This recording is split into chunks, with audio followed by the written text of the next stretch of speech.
Pada suatu petang yang redup, Rania sedang leka menolak kereta mainannya di lantai. Bunyi roda berputar membuatnya tersenyum.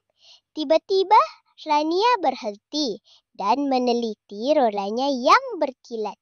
"Abah," tanya Rania sambil mengangkat kereta kecilnya, "roda ni dibuat daripada apa?"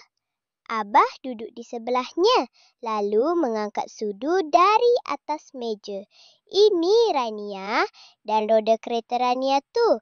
Kedua-duanya dibuat daripada besi.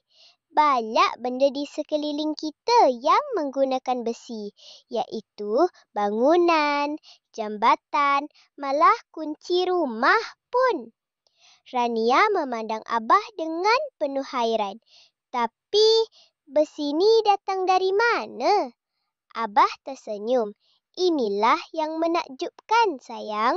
Dalam Al-Quran, surah Al-Hadid ayat 25, Allah berfirman, 'Dan kami turunkan besi yang padanya terdapat kekuatan yang hebat serta manfaat bagi manusia.'"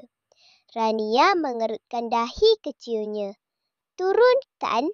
Maksudnya dari langit?" Abah mengangguk.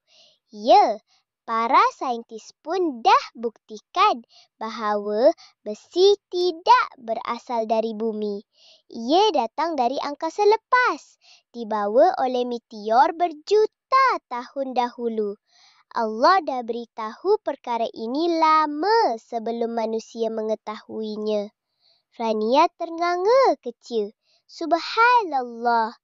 Jadi besi ni hadiah dari langit?" "Betul," kata Abah sambil tersenyum. "Hadiah yang sangat berguna. Kita buat kereta, kapal, jambatan, semuanya dengan besi." Rania memandang kereta mainannya semula. Matanya berkilau.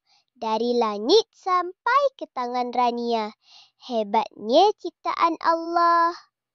Abah tertawa kecil. "Memang hebat. Allah jadikan segala sesuatu dengan hikmah dan tujuan." Sambil Rania menolak keretanya semula, dia berbisik perlahan, "Terima kasih Allah untuk hadiah dari langit ini."